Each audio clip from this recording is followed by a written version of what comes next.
मायावती ने अपनी पार्टी से बाहुबली मुख्तार अंसारी का पत्ता साफ कर दिया है। मायावती ने खुद ट्वीट कर मुख्तार की सीट मऊ से बीएसपी के प्रदेश अध्यक्ष भीम राजभर का नाम फाइनल कर दिया है। यूपी में इस वक्त चुनावी हलचल बहुत तेज है और बड़ी खबर उत्तर प्रदेश से यह है कि मायावती ने पार्टी से बाहुबली मुख्तार अंसारी का पत्ता साफ कर दिया है। मायावती ने खुद ट्वीट करके मुख्तार की सीट मऊ से बीएसपी के प्रदेश अध्यक्ष भीम राजभर का नाम फाइनल कर दिया है। अपने ट्वीट में क्या लिखा है मायावती ने वो भी आपको बताते हैं। मायावती ने लिखा है कि बीएसपी का आगामी यूपी विधानसभा आम चुनाव में प्रयास रहेगा कि किसी भी बाहुबली और माफिया आदि को पार्टी से चुनाव न लड़ाया जाए।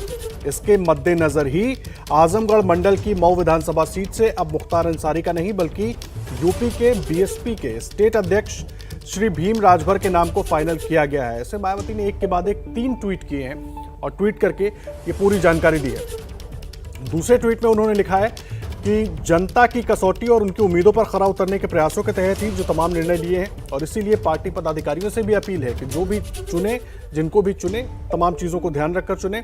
और बीएसपी का संकल्प कानून द्वारा, कानून के राज के साथ ही यूपी की तस्वीर बदल देने का है, ताकि बच्चा बच्चा कहे कि सरकार हो तो बहन जी की, सर्वजन हिताए और सर्वजन सुखाए। बीएसपी जो कहती है वो करती है और करके दिखाती है और यही पार्टी की सही पहचान भी है। मायावती ने 3 ट्वीट किए हैं और बाहुबली मुख्तार अंसारी का इस ट्वीट के साथ ही उन्होंने पत्ता अपनी पार्टी से साफ कर दिया है। हमारे वरिष्ठ सहयोगी पंकज झा हमारे साथ जुड़ गए। पंकज जी, मायावती ने ट्वीट करके जानकारी दे दी है कि मुख्तार अंसारी का पत्ता अब कट चुका है बीएसपी से। कैसे इस खबर के मायने को समझे? उत्तर प्रदेश की जो राजनीति है लगातार हलचल भी तेज है और पल पल बदल भी रही है। देखिए आदर्श, 2 चीज़ों को आपको याद करना चाहिए। मुझे तो बड़ी हंसी आती है मायावती आज जिस तरीके से कह रही हैं, लेकिन कम से कम उनकी कोशिश जो है ना वो दिख रहा है 2007 वाले मैजिक फार्मूले को ला करके एक बार फिर से सत्ता में वापसी करने की। एक तो ब्राह्मण सम्मेलन का वो देखा आपने, और आदर्श याद होगा 2007 में एक नारे लगते थे बीएसपी के रैलियों में कि चढ़ गुंडन की छाती पर मोहर लगेगी हाथी पर। यही वो मायावती हैं जिन्होंने 2016 में मुख्तार अंसारी के भाइयों को अपनी पार्टी में शामिल कराया था। मैं उस प्रेस कॉन्फ्रेंस में मौजूद था, तब उन्होंने क्लीन चिट दी थी, मुख्तार अंसारी को गरीबों का मसीहा कहा था। लेकिन आज वो कह रही हैं कि मुख्तार अंसारी जैसे लोगों की उनकी पार्टी में कोई जरूरत नहीं रह गई है। बस ये राजनीति है जिसको समझना सबको बेहद जरूरी है। जी पंकज जी, एक चीज समझना चाहेंगे, पार्टी से निकालने की बात उसमें कहीं नहीं है। टिकट नहीं दिया, टिकट कट गया, वो तो उन्होंने जानकारी दे दी, लेकिन पार्टी से बाहर का रास्ता क्यों नहीं दिखाया? देखिए, पार्टी से बाहर का रास्ता उन्होंने इसीलिए नहीं दिखाया। उनके एक बड़े भाई तो अफजाल अंसारी अभी भी बीएसपी के सांसद है, वो चाहते हैं मुख्तार खुद चले जाए। उन्होंने साफ साफ कह दिया कि हमारे आपके रास्ते बंद हो गए। सबसे बड़े भाई जो अंसारी में सिबकतुल्ला अंसारी, वो पहले ही अखिलेश यादव की पार्टी में चले गए। तो बस ये एक तरीके से तय हो चुका है कि इस बार अंसारी परिवार से विधानसभा चुनाव में कोई नाता नहीं रहेगा मायावती का। नहीं तो एक बदली हुई बीएसपी जो मायावती दिखाने की कोशिश कर रही है, वर्तमान चुनाव से पहले जो चुनाव होने वाला है उससे पहले यूपी की जनता को इसका फायदा बीएसपी को मिलता आप किसी भी तरीके से देख रहे हैं? क्योंकि पहले किस तरह की राजनीति हुई है जनता उससे भी वाकिफ है।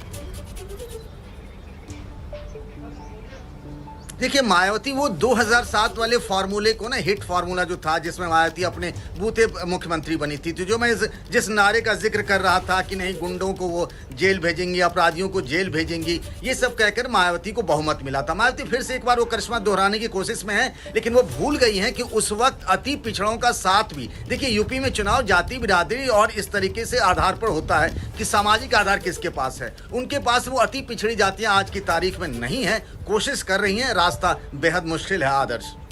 पंकज जी, एक तरफ मायावती दलितों को अपने साथ जोड़कर रखना चाहती हैं, दूसरी तरफ वो चाहती हैं कि मुस्लिम वोट बैंक जो है वो भी उनके तरफ ही रहे, उनके पास ही रहे, इसलिए वो गाहे बगाहे इस तरह की बातें करती भी रही हैं। और ऐसे में अब मुख्तार अंसारी का निकाला जाना, एक बात मैं समझने की कोशिश कर रहा हूं, और दूसरा मुख्तार के सामने क्या रास्ते देख रहे हैं, क्योंकि जिस स्थिति में खुद मुख्तार अंसारी फंसे हुए हैं वो भी कोई ना कोई रास्ता तो तलाशेंगे। जी हाँ बिल्कुल, और मुझे लगता है एक विकल्प ये हो सकता है कि मुख्तार अंसारी जिस सीट पर है मऊ पर, उस पर बहुत दमदार नेता रहे हैं। वो कई बार के 5 बार के विधायक रहे हैं मुख्तार अंसारी को, कई बार तो वो निर्दलीय और अपनी कौमी एकता दल के से ही वो विधायक चुन लिए गए। हो सकता है समाजवादी पार्टी में उनके बड़े भाई तो चले गए सिबकतुल्ला, उस जगह पर समाजवादी पार्टी अपना कोई कैंडिडेट ना दे, क्योंकि बीएसपी ने तो अपना कैंडिडेट दे ही दिया है। तो हो सकता है कि अखिलेश यादव के मन में ये हो कि सांप भी मर जाए लाठी में न टूटे, उन्हें टिकट न दें, अपनी पार्टी के कोई कैंडिडेट न खड़ा करें, जिससे मुख्तार अंसारी के चुनाव जीतने का रास्ता साफ हो सकता है। जी, तो क्या एमआईएम में जगह मिल सकती है मुख्तार अंसारी को?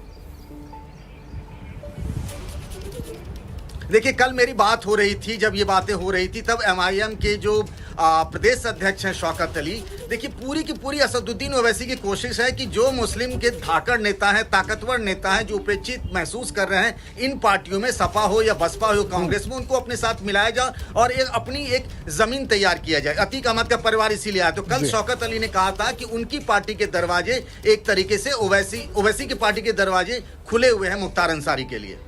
ठीक है, बहुत धन्यवाद आपका पंकज जी इस पूरी जानकारी के लिए। पंकज झा हमारे वरिष्ठ सहयोगी पूरी जानकारी दे रहे थे। तो मायावती एक बार पार्टी के रंग रूप को बदलने की कोशिश कर रही है। मुख्तार अंसारी का टिकट तो काट दिया है, लेकिन बाहर का रास्ता उन्होंने नहीं दिखाया है।